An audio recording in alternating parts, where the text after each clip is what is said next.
What's up? Jason Tatum here. Ball up wherever you are with NBA 2K Mobile. Playing game events to collect NBA legends and rising stars to assemble your dream team and settle things on the court. Download NBA 2K Mobile now on the App Store and Google Play. Join me and follow the podcast Conspiracy Theories, where we explore what's really going on behind the official narrative. Like, what if the Loch Ness Monster isn't a monster at all, but an elephant? What do the richest 1% know that we don't? And why are they building all those bunkers? And really, what the heck is going on with the Denver airport? Join me every week to see just how high up this goes on the Spotify podcast, Conspiracy Theories. Listen on Spotify or wherever you get your podcasts. This podcast is for informational purposes only and should not be considered legal, medical, or mental health advice. The views and opinions expressed do not necessarily reflect the official policy or position of the podcast and are not intended to malign any religion, group, club, organization, business, individual, anyone, or anything.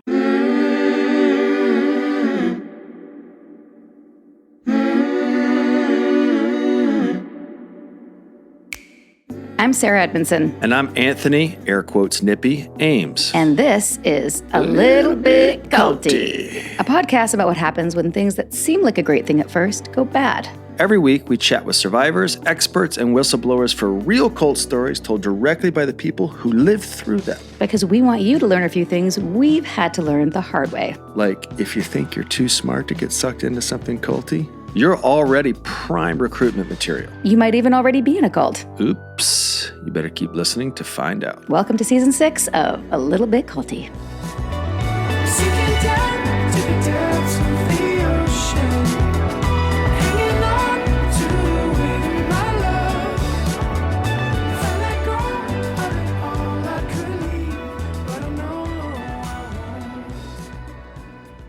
Welcome back, everybody, to this week's epic three-parter on A Little Bit Culty. Yes, this week's episode is, dare I say, a wild one. We're delving into a community that's invisible to most of us. It's on Discord.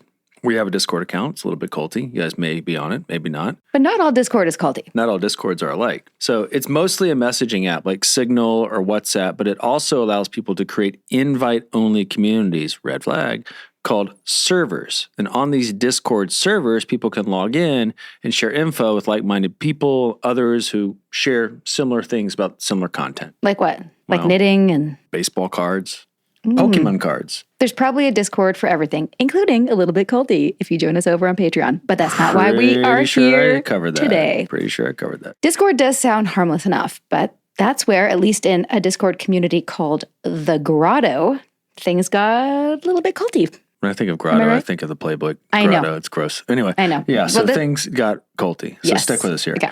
There's a Brooklyn-based artist named Jaime Dubardine. Online, he goes by the handle, probably is what we're figuring out, pronounced threesomes. What do you mean probably? Well, there are threes where the E's should be in threesome. So I'm going to go out on a limb here and say this guy has some sort of fetish around threesomes. Maybe, he likes number 3. Jaime. You dirty, dirty dog. So anyway, threesome, spelled Jaime, pronounced Jaime, is an NFT artist. NFT stands for non-fungible token. You may have seen this during lockdown and COVID where NFTs were ever there, Bored Apes, etc., which is just a name for a data file that gives something a unique, permanent identifier online. Think about owning a piece of the internet. Is this crypto? Because it sounds like crypto or Bitcoin. Is the blockchain involved here? Well, yeah, we're going blockchain here. The blockchain is involved. And if you want to learn about the blockchain, ChatGPT, whatever you want to call that, can probably give you a little understanding. But the more I learn about it, the less I know. So it's a little different than Bitcoin or crypto. So if you own Bitcoins, which are kind of cryptocurrency, they have digital identifiers like on a ledger, but they're fungible. That means you can trade your Bitcoins for someone else's Bitcoins, but technically they're all the same, like a dollar. If I have $1 and you have $1, we can trade them. But $1 is $1. That's what fungible means. Now, when something is non-fungible, that means it's one of a kind, it's unique. Why make up a whole new word, fungible? It's just confusing, but I've heard about it. It's like when people sell their tweets, right? Exactly. So if you remember back in 2021 when Twitter was not X, that's when NFTs were kind of hitting the stride with Bored Apes, et cetera. And they were starting to become a thing that people would invest in. And Twitter's founder, Jack Dorsey, turned his first tweet from way back in 2006 into an actual NFT. And then he sold it for $3 million. What? Yes. So he gave the tweet an identifier. Then he sold it to someone who now owns the tweet they bought for $3 million. So in essence, it's like a piece of the internet. We are totally in the wrong business. It's what true. could you do with $3 million? Well, yeah, so it's true. But but what I'm saying is there's a unique identifier for Jack Dorsey's first tweet that cannot be traded for someone else's copy of Jack Dorsey's first tweet. So you can't trade it for a PDF because there's only one and it's non-fungible. It's like the Mona Lisa. Sort of, but it's more like a certificate of authenticity that might come with a Mona Lisa, or a piece of artwork like it. So the NFT verifies the art is real. Okay, I think I got it. Okay, so how does this relate to Mr. Threesomes, Jamie, Jaime, whatever the fuck? Well, like many other artists, Dean saw the NFT boom and decided he would start making his own artwork available as NFTs. So that's when the Bored Ape stuff started. Like in like basketball players, a bunch of people fell for it. Okay, so I've seen Dean's art. It's weird. It's interesting.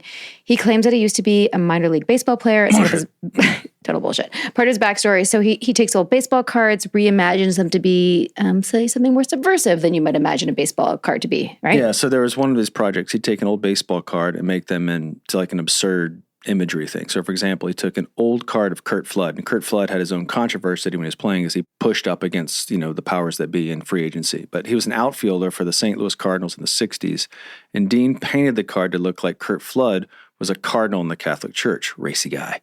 The St. Louis Cardinals were the Cardinale in Dean's reimagined baseball card, and then he made it into an NFT. And then he sold it for $3 million? Maybe, yeah. So he became one of the most well-known NFT artists, right? So, and these were really appealing ecosystems to artists because it was another modality for which they could potentially make money. So he was an award winner at the NFT.NYC, which is one of the biggest NFT events in the world. I don't know how many there are, and the value of his art ran into, 7 figures. So Dean gets fame and notoriety. It sounds like plenty of money. What happened then? Well, he went on to Discord. Dun, dun, dun, dun. So he went into Discord. And if you remember the Discord servers we talked about, he created one called the Grotto. It was an NFT central. It's where people could go talk about NFTs, share NFTs they made, and figure out ways the NFTs could change, commerce. And then it spilled into the real world. And that's where things got a little bit culty. Yes. And in this week's show, we'll talk to 4 people lured into the Grotto. They want to remain mostly anonymous, but they go by Charm, Katerina, Shayna, and FOMO. So if you remember our Bento episode, it's a similar format. And also, Charm found me, I believe, because she saw my TED Talk, which is really cool. And she was like, uh-oh, that was a cult. And then we started talking, and she introduced it to Katerina, Shayna, and FOMO. The Edward Talk, yes. Yes. These are 4 people who say that Dean used Discord to create a kind of Ponzi scheme mixed with a cult. They say Dean would coerce people to invest in his NFTs, promising that with each dollar spent, they could get closer to him. Sounds familiar-ish. Our guests will say that Dean used coercion, financial manipulation, and empty promises to draw them in. And then he took his power too far, as they always do. Yep. Textbook. Well, that's right. They say that he lied about his background, that he preyed on young women. Shame on you, threesomes. If that's your real name anyway, and it's not. Oh, and that he scammed people out of money. And they want to bring their story to the world so that no one else is tempted to join. And we are more than happy to use the little bit culty platform to shine light, similarly to as we did with the bento box, so that nobody else jumps into that culty Discord, Grotto, Hellscape, dumpster fire landscape. Did I get it all in? I bet he told him he was a judo champ, too. As you all know, we're fascinated by our guests, and this one is a doozy, so let's get on to it. It's a long one. On to the show. Do it. Buckle up, Buttercup.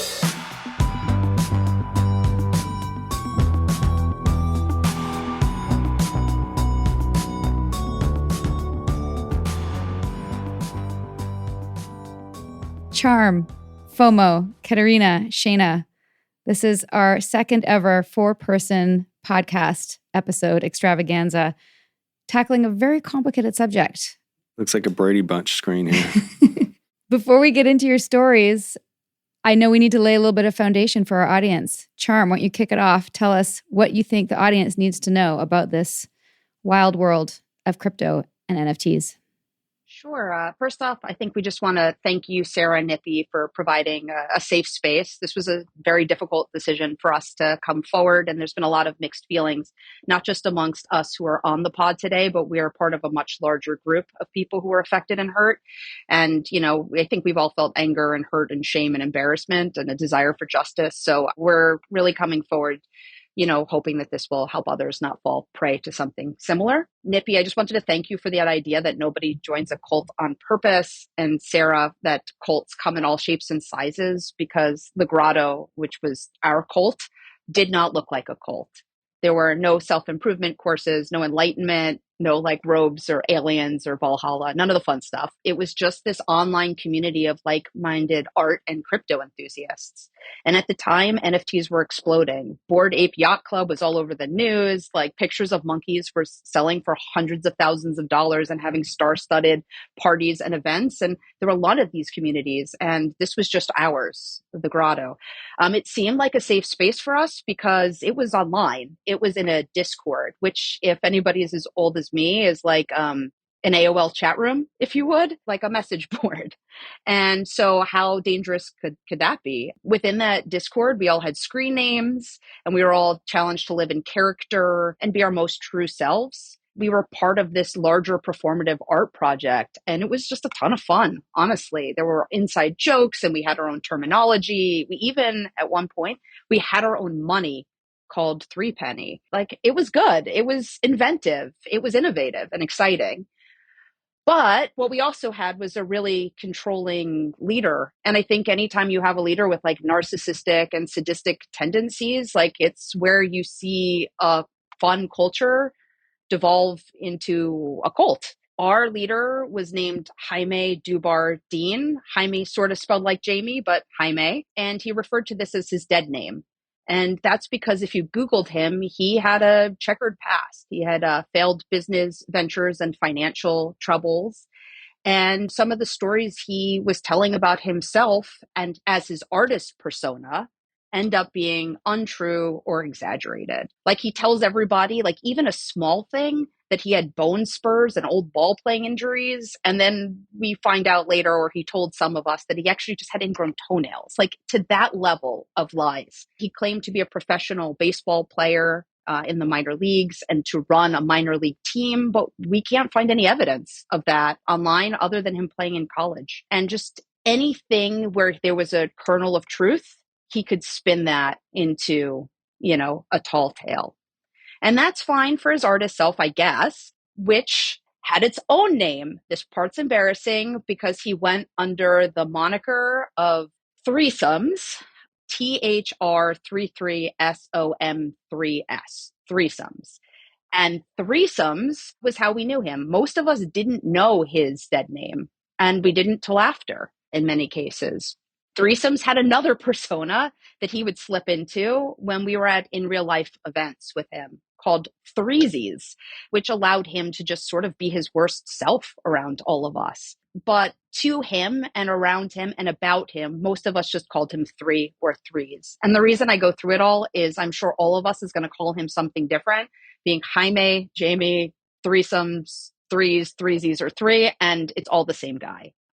Threesomes wasn't really about like a sex act or just being a quirky name. I'm like, I think it was, Jaime, Threesomes, whatever, deep penchant for triangulation. And he pit people against each other. There were loyalty tests. He ranked people. He tiered players. And there's just secrets and power dynamics, all packaged in this fun game revolving around fictitious baseball cards. But at its core, the Grotto really felt like a Ponzi cult, like a pyramid scheme, a franchise scheme, a cult, and a Ponzi, like all squished together as one. And many people collected and were in it, the art, for the financial upside. But that value seems to be manipulated and inflated. If you follow his online blockchain transactions, like the ledger where we can see where his money moves, Three appears to be funding fake wallets and creating sock puppets and fake players, just rigging his own game at every turn. There appears to be wash trading, where he sends money to other players who then make big sales, or he sends money to people who send money to people to send money to people who then make big sales. So while we saw the price going up, up, up, it was manufactured. And in any other like classic Ponzi, there were penalties for selling. So we would make these big gains and we were expected to roll that over into the next thing and the next thing. And it really became a financial prison. He would promise us all these assets and paintings, but then he'd dangle them and not deliver them for large stretches of time.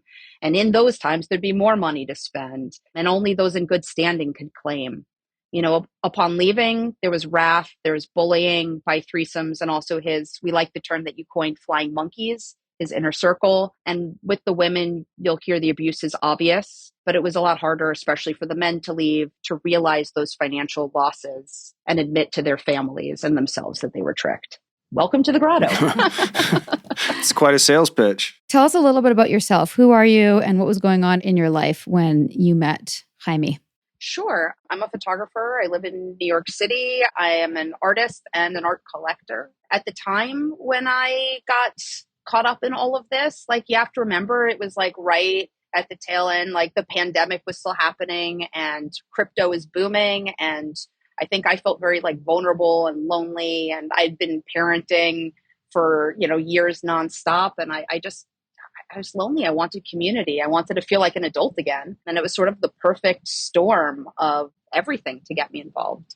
I entered in early 2022. At that point, Shayna and FOMO were already there. But despite friends telling me to join, I couldn't have come any earlier because the Grotto was closed. There was an application and an essay to get in, and I couldn't even find the link. And I think there was this exclusive mystique. I would hear stories from people. There was a story about how in Miami at a party, there was a woman in leather, leading a man around on a leash, and just crazy nonsense. And so it was intriguing to me. I'm the type of personality that's oh, what's that? I'm just inquisitive in those ways, but I put it out of my mind because I couldn't get in. And then in February of 2022, I got this weird painting dropped into my crypto wallet. And it was called A Valentine. And it said it was given to me by somebody that loves you in the Grotto. And I just thought it was absurd. Let me describe this painting just because I think, it's just so bizarre, right? It is think of a naked cherub's body, paunchy and chubby, and with the head of a blonde, balding man up top, and then with a giant uncircumcised penis. It was grotesque. But it got everybody's attention, and everybody in our little crypto circles was talking about it. They liked it. They hated it. It was a violation that came right into your box, but it was sent with love from somebody you knew. And so it was one of those things where I then saw that, and while I didn't want to look at it, I also couldn't not look at it. And again, I was intrigued. And then I sort of went back into my own world until friends recruited me. What did that look like? What does recruitment into a Discord channel look like? So I was in a lot of other Discord channels and a lot of other communities, and I'd made a lot of other friends in the crypto space. And two of the people that I talk to often and who I liked, who were in two other communities, basically said, you would be a perfect fit for the Grotto. You've got the personality for it. And I think they'd eat you up, basically. It was a whole bunch of guys, and they're you can just give it right back to them. Come on, it will be fun. And I was intrigued, and I thought, why not? It's just clicking on a link and joining another chat room. So it seemed easy enough. And now it was open, and now I had an invitation and I could go. So I went in, and I almost immediately bought into the Grotto currency, which you needed to do to get drafted onto a team. And so now I felt invested. I've got money in it. I've got friends in it. I feel I don't want to let anybody down. We're going to play a game. It's going to be fun. And in that, I started just talking and just being me. And I had this electric banter with this guy, threesomes, in the Discord immediately. I'd write something, and within seconds, he'd write something back. And it just felt like there was this weird electric chemistry. And it took him a day or two before he was in my private messages. And then I remember him writing something along the line of hi, I'm a single doofus living in Brooklyn. Be careful. I can flirt with the best of them. And he sent me photos. And I remember being making fun of him first off, yeah, of course you live in Brooklyn. I bet your apartment is filled with mason jars and iconic and an ironic mustaches, making light of it. Oh, by the way, I'm married. So nice try, guy. But he just kept going and going. And I always be I'm married. I'm a mom. I'm married. I'm a mom. I'm here, whatever. And just day after day after day of love bombing. And it felt so good after feeling lonely in the pandemic. And I was getting all this attention and being told how wonderful and funny and smart I was. And, the conversations just got longer and longer and longer until we were talking all night. And I really thought it was innocent until all of a sudden I realized it wasn't. And yeah, so now I'm financially invested in the community. I don't want to let my friends down. And now I'm invested in this relationship, whatever it is, with 3. And you haven't met him at this point. This is all online. Yeah, it's all online. Yeah, so that's why I thought it was fine. And for those people who are listening who are like, don't understand this crypto world, you're investing, paint that picture a little bit. Nippy knows more about Bitcoin than I do, but I'm just being totally naive here. Well, it's not just Bitcoin. Well, but Bitcoin and NFTs, like you're in this Discord, but you have your wallet and what does the investing look like? Like, what are you investing in? There's a lot down this rabbit hole, but to keep it easy for everybody, basically we were buying digital art. So he made these paintings, and I'm sure other people will also explain them along the way, but he basically painted on Topps baseball cards on top of them. And it was almost like, we're all collectors at heart. And so we were trying to collect all the teams and all the players and all the cards, and we played a game with them. So that's what it looked like in this community. That's the easiest way probably to put it. Got it. Now, how is that related to someone dropping you the love thing into your DMs or your wallets? So one thing that Threesomes was really good at was inventing ways that were fun to use his cards. And it was all part of like a gameplay strategic mentality.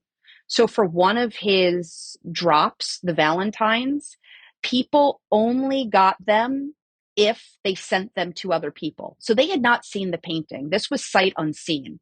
So it was like, if you want one, you also have to send one to somebody else. And it was smart because it was like a virus. Like it just sort of got into everybody's box all over the place because people wanted as many of them. So by association, you had friends that were friends with him and they thought of you. Yes, because they were also just trying to get as many of them because they thought they were valuable. I got it. It was a recruitment strategy. It's a recruitment strategy. And by the way, it caused a big uproar because it is a naked, baby, and it got sent and airdropped to all these people like in Indonesia and all these countries where pornography is illegal. And it actually almost got an artist into a lot of trouble. So he got a lot of bang for his buck on this drop. Free publicity. But that wasn't his art. It was one of his paintings. Oh, it was. Okay. Yes. Got it. This podcast wouldn't happen without our amazing, supportive, generous patrons. Are you with us? Come find us over on Patreon at patreon.com/a-little-bit-culty for bonus episodes, exclusive content, and the occasional Zoom with our fan favorites from our past episodes. It's a lot of fun over there, people.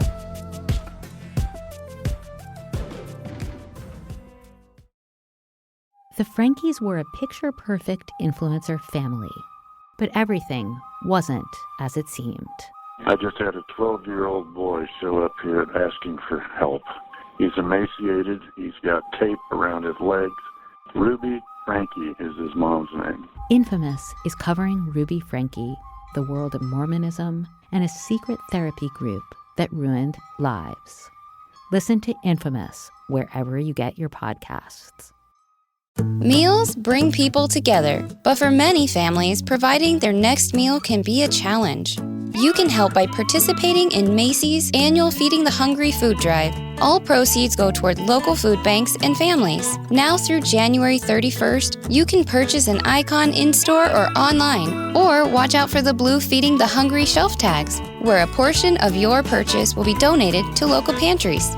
Together, we can combat hunger in our local communities at Macy's.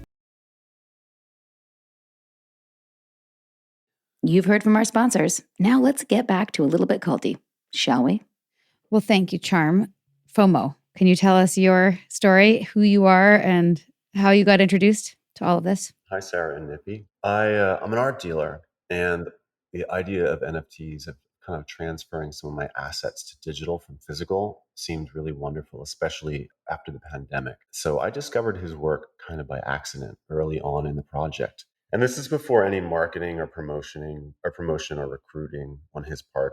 And he'd only made a few pieces at this point, and they appeared just at the right time for me because I was new to NFTs and I was looking for something truly original, that had an edge, kind of a mystery to it. And I'd been really disappointed with NFTs, what I was seeing out there.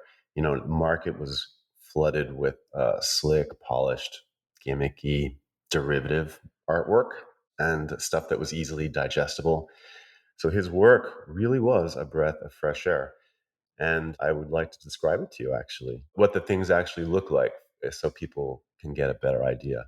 They're hand painted, and this is while nearly everything in the NFT world is digitally rendered. So it's sort of a throwback and an anachronism. And it was so kind of cool in that regard.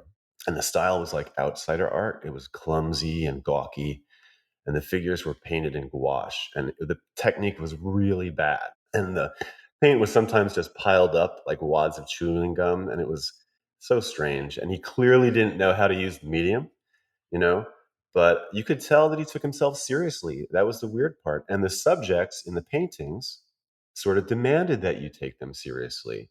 And it was kind of baffling and infuriating. And I didn't know if the paintings were a joke or if he was being sincere. And that was sort of the fun of it. Maybe they were both. So he had my attention. That's the important part. He got my attention. And I saw the pieces moving through the secondary market at higher and higher prices. So I figured I should purchase a few if in case they became unaffordable, because that's something I'm keenly aware of as an art dealer. You need to seize opportunities before things get away from you. And it wasn't really speculation at this point for me. I seriously liked the work and I liked the concept of the project, what little I knew about it, because it was in its infancy. So that was my point of entry. First of all, being an art dealer, I can imagine this must be really exciting. Was there anyone in your space? I'm just curious that felt like, at least like for me, when I heard of NFTs, I mean, I still can't wrap my head around Bitcoin. I'm always like, can it be explain it again? Crypto, the mechanics of it don't land for me. And I'm curious, did everyone in your world in actual like tangible real world art accept NFTs, NFT art, or were some people like, well, that's not real? Does that question make sense? Good question. It's a really good question, because the answer is very few people. I guess this was about 4 years ago that we're talking about. And very few people in the traditional art world understood or cared or liked NFTs. I don't think the needle has moved very far since then, especially in the wake of all the scandals and all the terrible things that have happened at a global scale. So no, I didn't have a lot of peers who, showed any interest or anything like that. I still actually have faith in NFTs and blockchain because it's a technology that's headed our way, whether you want to embrace it or not. I truly feel that everything in the next few years is going to become tokenized. And people will become more comfortable with the idea of digital art and digital assets pretty soon. It's just not happening yet. Yeah, there's a threat of it happening 5 years ago, and I think it has to go through a kind of rite of passage, as all new technologies do. But back to your story, FOMO, that's what got you in. Tell us about Discord and what was your first impressions of Jaime? Well, my first impressions were kind of bad, actually. I had been collecting for a while and I only knew him through his artwork. If you'd like, I would like to talk about my first red flag, because it was when I actually got to know him a little bit better.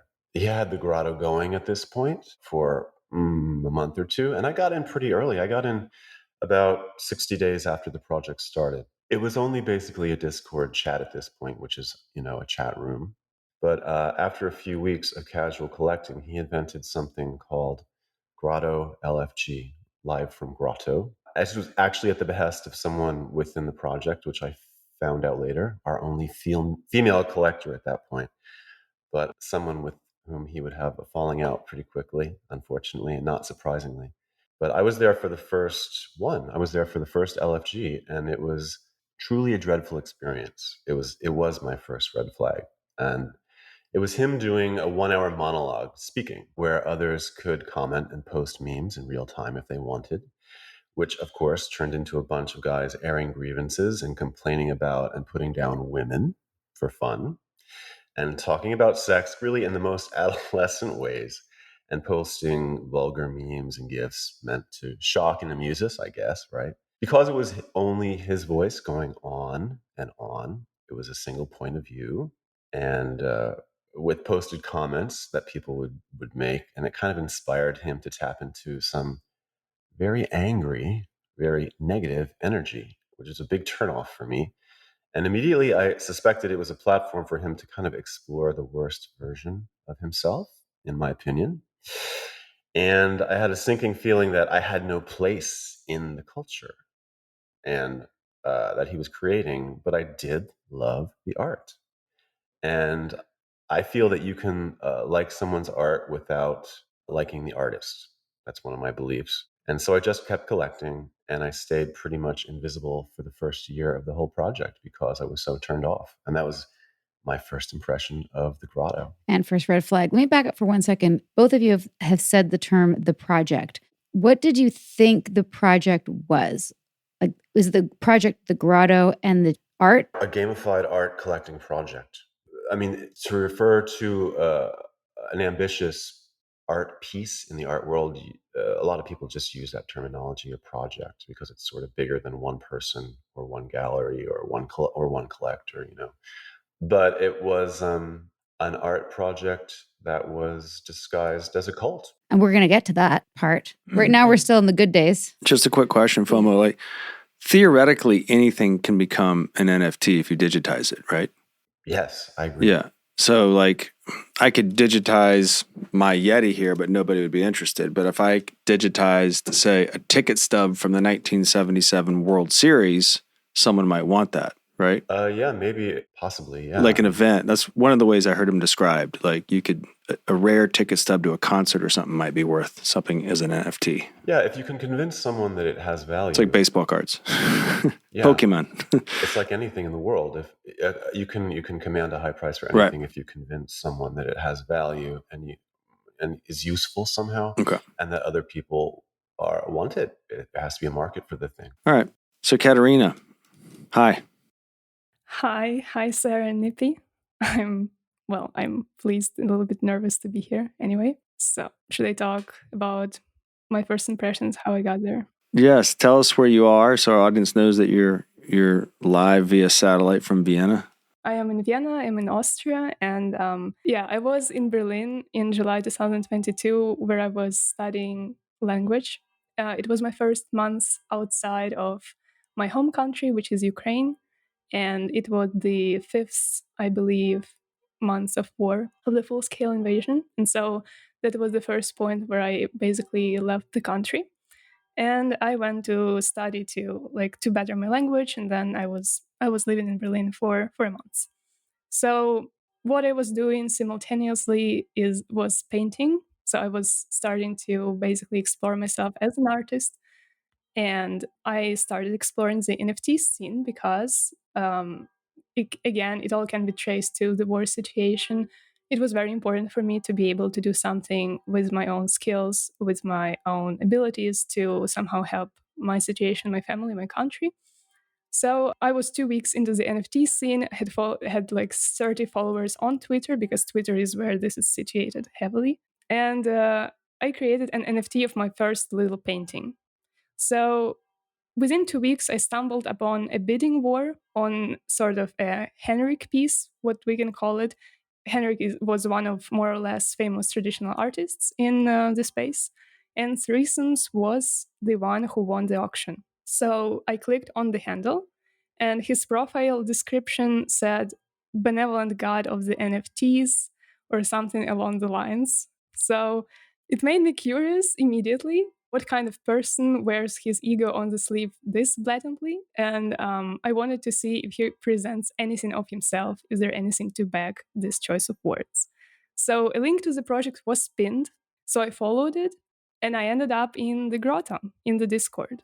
I haven't really looked through the art at this point. It was more like I need to test the waters to see what the projects can be in this scene. So that was it. After maybe 20 minutes, I received a message from Threesomes himself, which was a casual, hello, I've been looking through your work, a little bit of work you shared on Twitter, and how long have you been painting? And so we started talking. And it was a well-mannered artist-to-artist, human-to-human talk. Basically, he talked a lot about himself. And within first 5 minutes, he presented a couple of his project assets. The ideas impressed me. It seemed he was doing something alternative. to the whole scene. And by the scale of his following, seemed under-discovered. And so here comes a point where I think we all sort of love an underdog, and he would usually paint himself as an underdog, as an misunderstood genius ahead of his time. So a classic fantasy of a male artist. And so in the end, he declared himself my first NFT friend. And later that day, he placed a bid on my auction and bought my NFT, my painting, which, well, the NFT attached to my painting, which I was over the moon about because I felt genuinely welcomed in the space. The next day, I shared with him my childhood works. We started talking more and more, and we shared our ages. We disclosed them, so he knew I was 18 years old, and he was 45. Right. I knew he was 45. So yeah, we started talking every day for hours on end. Good morning, good night messages, even with 8 to 6 hours difference in time. That week, I was invited to join the LFG. So that was one of my first profound experiences of the project. And my first impression of it was very nice, actually. So one can kind of notice how they evolved with time, how he started to refine his skills of, talking to people and exerting influence over them in a well-behaved manner. It was the first time I heard his voice, which is a very important point for me, and many other members of the project agree. I was mesmerized by it. Like, he has this deep voice with like soft timbres. It has very warm notes to it, especially when he wants that voice to work this way. And everyone loved his voice. And so I felt the LFG was funny, not because of the jokes, I did not understand anything, but because of the way he laughed, and everyone was trying to make him laugh. And he made everything seem funny. So I was yet to learn that he can make even the cruelest things seem funny. And now consider listening to his disguised preaching 2 to 4 days a week for an hour. These live streams are one of the most powerful gears of the cult side of his project, as I now can realize and analyze it, because the strongest manipulation, the addictive part of the routine, it was hypnotic. His voice, it made you feel at home. The intonations weave the webs of kindness and care and fun and consideration, and it is impossible to identify the content for what it is. The programming, the coercion, the berating, it all seemed bearable. So I found the people to be very nice too. And as I described it to him, it seemed like a place where people come to share some gifts and say some complicated things. And it is very nice that this little corner exists on the internet. So the content of the LFGs, the jokes and talks were kind of up there for me, like in a sense of being very adolescent and like kind of profane sometimes for my taste, because I was not used to this kind of atmosphere, and it was an unusually grown-up space for me. But it was very fun anyway. Even though in the general channel, the bleachers, as he called it, he would say nobody was allowed to go hard on inappropriate stuff. So people behaved there, but behind closed doors, they may have allowed themselves, I don't know what, I never had access. I never ended up having access to that space, whatever.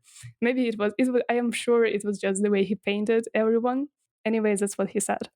As a newcomer, I would only have access to the general channels. So here I want to clarify a little bit the structure of the project. So as a newcomer, you come in, you have the Bleachers channel. It's your main place of life, basically, where you chat with other people. And the whole project, well, then if you are ready to invest more of your time, your money in play on a bigger scale, you can purchase a limited in number of pieces existing and limited NFT that grants you access to, and you become a Grotto member, basically, the main Grotto. And those people were allowed to play, to participate in all mechanics, to acclaim all the winnings, etc. So it was already the main body of the collectors. And that piece, that transition in piece, was priced somewhere above my monthly income. So basically, I never ended up buying it. I think it fluctuated, but it could be $1,000. If I may, can someone correct me if I'm wrong? It was higher at some point because the market fluctuated, and so did crypto prices. But it was as high as $2,000 at some point. Okay. Did you feel like he's selling you the sales pitch with that buy-in? Katerina? The price of entry? Yeah. Yeah. Yes. Personally, to me, he never did this because as like the relationship progressed, he would draw a line between me and people in the project. That was primarily someone he thought like I was his love, as he called me, but we will get to that point. And all those other, he never wanted me to spend any money on the project. And basically, that's the point where I can say I never became a part of the community in the way everyone else maybe was, because I am a student. Sometimes I have $50 on my card to pay for food, and that's not a point where you can really spend or, play on a higher level. And that's why mostly I stayed for him. So that's where the point comes where I can say I stayed for him, not I enjoyed the project, I enjoyed looking at it and taking part in it, listening to LFGs. But mostly I lived in our direct messages, which we will come to. But basically the project, yes, there was like the newcomer levels and the Grotto member level. And then out of those people, he selected the members of Inner Circle, which were called 33s. And they were selected based on favoritism, but also based on the amount of money they invested in the project, not on how much they bought into it, because there were people who spent 5 figures, more 6 figures on those things. And yes, so that was, he would do every year, he would do a chain of interviews for 33s for people in the inner circle to talk with them about the strategies, about what they're doing for the cult, how they are elevating it, how they're contributing. And those people would, yes, so that was the top. And it was even that layer, even that tier was also tiered. So there was a whole different structure of, privilege there. But in general, they were granted infinite perks. They lived with him in real life events in the same house. That was the elite of the project. Yeah, it's a very classic cult structure, I would say. You seem to have a pretty good understanding of it now. For more background on what brought us here, check out my page-turning memoir. It's called Scarred, the true story of how I escaped NXIVM, the cult that bound my life. It's available on Amazon, Audible, and at most bookstores. And if you want to see that story in streaming form, you can watch both seasons of The Vow on HBO. Meals bring people together, but for many families, providing their next meal can be a challenge. You can help by participating in Macy's annual Feeding the Hungry food drive. All proceeds go toward local food banks and families. Now through January 31st, you can purchase an icon in-store or online, or watch out for the blue Feeding the Hungry shelf tags, where a portion of your purchase will be donated to local pantries. Together, we can combat hunger in our local communities at Macy's.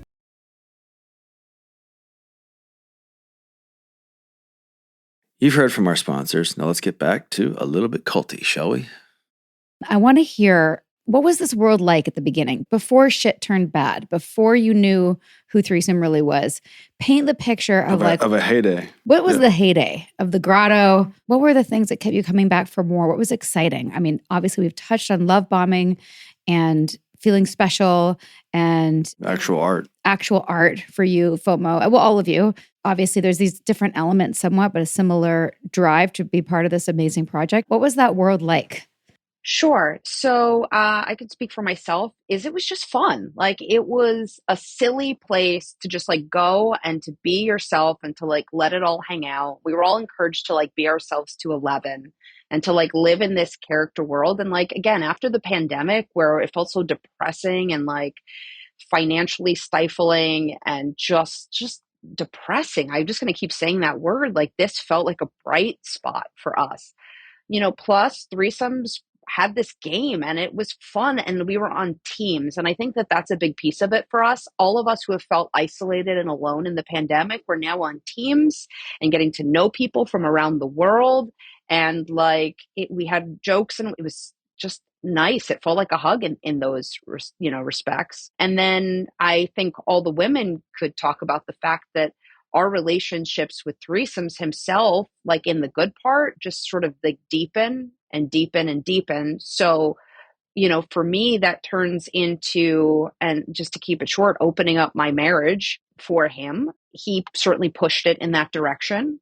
And now we're dating. And so not only is there the project and the art and the community and the fun, I think going to Kat's point, like he had this syrupy, sweet voice, and to hear it on the phone just for me, or to like be able to go out into the world and go on a date with him was also just enchanting and exciting. With the love bombing just continued. And I don't know, I felt so special. How long was it from when you were chatting with him on Discord to actually meeting him in real life? What was that timeline? It wasn't that long, actually. I probably entered the Discord within 2 or 3 days. He was in my private messages. We were talking, within a few weeks, like all, night at times and for hours and hours on end. And then he basically said he wanted to meet me. And that was now summer. So we're talking a few months. And this is sort of how I know it's not okay. You know what I mean? Like, when you're like, this is friendly and this is fun, but now all of a sudden it feels like, oh no, this is just not all right. I'm going to need to talk to my husband. Like something feels. And so I went to him and I said, I'd like you to be there. Like, let's all be friends with this guy. Like, this could be our NFT friend. And my husband knew right away, that there was something more here. But I think he trusted me and he decided to honor me and he said, fine. And so we all went out, actually, the three of us, the first time together. The night was going super well until it wasn't. And we basically leave. There's a pretty big divide and a little bit of damage done to my marriage in that, like, it was going well. And then threesomes offended my husband, and my husband just didn't like him. And I was defensive of the situation and trying to smooth it over and make it okay. And this is a big pain point, honestly, for me, is I just wish I listened to my husband. My husband is a wonderful, caring, great, funny, perfect, compatible, wonderful father, provider. Like, I have no gripes. This wasn't me replacing my husband. It just felt like an adventure on top of it. And I don't know. I wish I listened. Mm. And then at that point, did you guys decide that you were having an open marriage? Yeah. So my husband and I, and it's not really something I necessarily plan to talk about, but we had sort of experimented in these ways before, many, many, many years ago. And we just sort of came up with this thing that was like, why don't we just try this out? And essentially my husband was like, I understand that you're enjoying this community and this project and this person, but I don't want to be a part of it. So maybe if you want to do it, you can go forth and do it alone. And that really is a big place and piece for us where, like, I'd never done that with my husband before. And sort of, there's this life without him, always with respect to him. But it's something that the threesomes would weaponize. He would often try and just meddle in my marriage. He'd always ask me questions that I felt were pointed in a way to try and get me to be frustrated or upset, or he would, zoom in on something that I was feeling insecure about, and he'd create anxiety there. So this is certainly not the heyday. This is what's coming after. But, he did his best to try and isolate all of us from other people in the project. And he definitely tried to isolate me at times, even from my own family. I never left my family, nor would I ever, but he definitely created some hurt and some space there that was still a little bit there today. I mean, that's one of the things that we're still working on. And one of the things that I like hate myself the most for allowing it to like jeopardize the people that I love and care for the most. And honestly, like, that's what it's all about for me is being a mom, and I love the fuck out of my husband. And like, I just like look at it all and it's just like, oh, ugh. Do you think his objective was to attack your marriage, or was it like he enjoys that because there are people that just enjoy doing that? Or do you think it was directed at you because he wanted just to control you? Like, what do you think his itch was that he had to scratch? Sure. I think that he's sadistic to some extent. Yeah, and I think sounds that like he really derives pleasure from, there's a lot of times where I felt like he would say something and then like look into me to like see and gauge the reaction.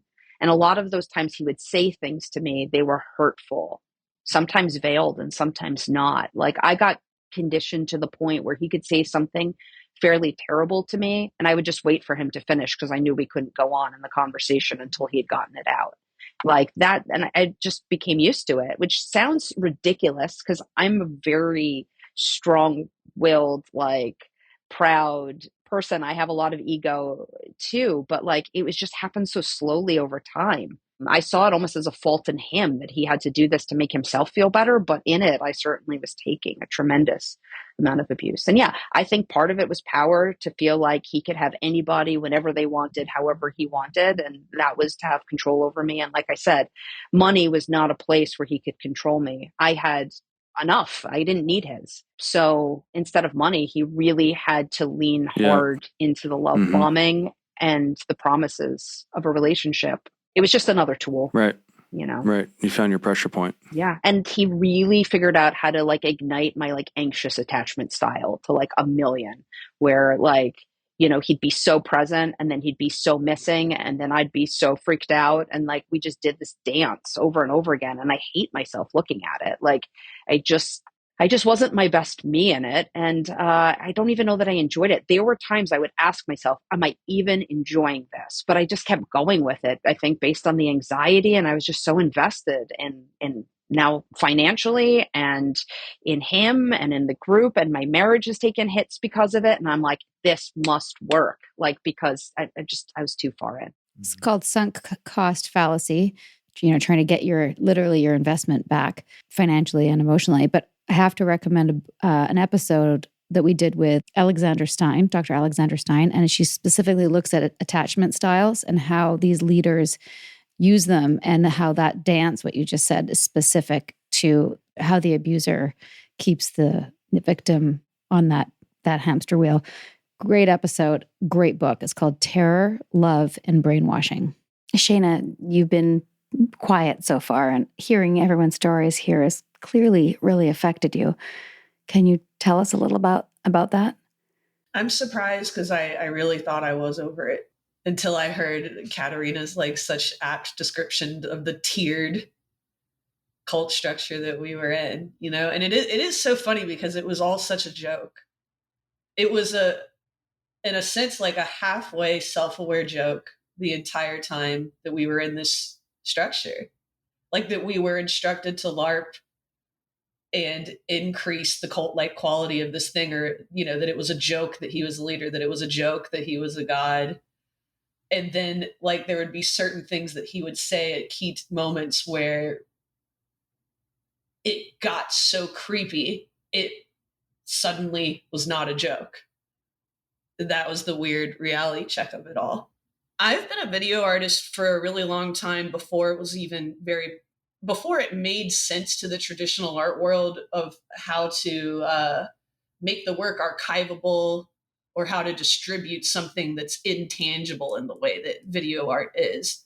So when NFTs started blowing up in early 2021, just everybody, and my mother, you know, who doesn't even understand what I do, like they were blowing up my phone to say like, this is it. This is the thing to consolidate your medium, you know, for you, like get in there. And so I started exploring the crypto atmosphere, and I felt very isolated from the communities there. And this is a thing that artists need to become a part of in one way or another. They need to form their own community or become a part of other communities. And that is how you start the relationships, the networking. That's how you learn the tech. It's how you absorb the culture. And, you know, the camaraderies form, and then eventually like you get your own collector base or you collect other work. And it's just like a very amazing like swap kind of circumstance of goods and information and, you know, memetics, memology, you know, which has a lot to do with my concept behind what I make. And so like the first maybe like 7 or 8 months of my NFT existence, it was really lonely. And I was like maybe only connected to like 1 or 2 other NFT artists, barely, mostly just one other stray artist. And it was like maybe slightly after FOMO. It was like around when he joined or just a little bit after that time, I got a call from an arts professor who saw that I had been like showing off my NFT work online. And I had also like applied to be a speaker at the first NFT NYC conference in New York, which happened like November 1st, 2021. And so I was kind of prepping, knowing I was going to go to that, knowing I was going to be a speaker. It was kind of the first conference of that kind. No one really knew what precedent was going to be set in the scene, but I was excited to, do an eccentric type like talk on stage. So I was preparing to go to New York. My career had really suffered from the pandemic. And so I had scraped together like the very last amount of my resources to get this ticket to go to New York. And like this professor called me up and said that he also like had a very large LED that he was exhibiting different artists on in Times Square, and he wanted me to be a part of that. And then he also had a suggestion of these two communities that I should join their discords. One of them was called Basefish Mafia, which I think is largely disintegrated at this point. I don't remember what's happened to them. And then the other one was this thing called the Grotto. And I don't think I joined either one of them at first, or I did and like didn't even pay attention. I clicked the link and went into the Discord, but like barely looked around, and then I was distracted with my own stuff and I just kind of gravitated away from it. Didn't take it very seriously. And then on Twitter, this guy Jaime, but I didn't know his name at the time, Threesomes emerged in my DMs, and he was very charming. He wanted to introduce his strange art practice to me in a more personal way. And he was like legit really funny. And he coaxed me to participate in the Grotto. And then like 2 more weeks went by and I fell off again. And then he got into my DMs again to get me to come back. It was clear that, at the time it occurred to me that they probably just really needed more ladies in the server. It is a very male heavy scene in general. So I kept kind of getting lured back in to participate. I honestly, like, to be completely honest, like, I did not love the art at first. The art had to grow on me. It was not really my thing. I thought the mechanics were really clever. Like, I thought a lot of the things being done behind it were really clever. It became evident after knowing him like 6 months that he could tell that I didn't deeply like the art, and he started like kind of demanding more and more validation from me on a deeper level that I actually liked it. And then I sort of got coerced into deeply more appreciating it, if that actually makes sense. So I digress. The like NFT NYC, the conference was coming up, and he sent a few people an invite to what he was going to have as his own rented party house. I can't remember what part of New York it was in at the time, but yeah, that he had his own rented party house. I remember talking to the art professor who had originally like invited me in, and we both thought about it and thought, this sounds like frat boy central. Fuck it, we're not going to do this. But he really wanted me to go. And at this point, I think he had my phone number maybe at this point in time. So we were texting on and off and whatever. But I had not met him in person. Soon after I did, because I went to New York. I'm staying in this shitty hotel in Times Square, but that's where the conference is. I'm doing the whole scene. I met up with some other people that I had been put in touch with because of said conference. They were all going to talk on stage with me. So we had to meet and like kind of group on what we were going to talk about. And I go talk on stage, and 3 has come to listen to my talk. And so he's in the audience. I can't remember if we briefly met before that too, like a different day in public around other people, but we didn't really talk much. And then he was back to texting with me. And then he came to my talk. And then this other guy on stage that also knew who he was, like, said, Threesomes, you're in the audience, come up on stage. And he got pulled up on stage too and just started riffing about his own project and everything. And that's when we started hanging out. And it was kind of like I ended up I was so charmed by him that I ended up taking my stuff and like moving it to the Grotto, staying with him, bonding with everybody there. We were like latched together for like 2 years after that, even though it was across the country and I still lived in LA. So it's like a long distance relationship on Discord and text, but you did see each other in person sometimes? Yeah, we did see each other in person sometimes. And I would he would take me to the events or the party houses that he would rent out. Then there would be, like a long gap where he would be constantly pursuing me on the phone and would be like about to see me, about to do another trip, and then it just kept getting kicked into the future. And so there was a lot of like odd carrot dangling, and it's fucking amazing when you go back and you look at the coercion and like how small this person can slowly coax you into being. And then you only see it after you've emerged from that circumstance later, and you're just like, oh my God, like I got my power back. I cannot even believe I was there. Like what you hear, do you? Give us a rating, a review, and subscribe on iTunes. Every little bit helps us get this cult awareness content out there. Smash that subscribe button. You know you want to. Well, that was part 1 of our 3-part interview on the Grotto. And what did I tell you? Doozy. No? You were not lying. I don't lie. It's not what I do. Online forums like this one, despite all the blockchain jargon and Discord, have been around for, 50 years because the internet was designed to be an open space for people to connect all over the world. And it's regulated that way too. There's a law actually in the United States. Hold on, checking my notes.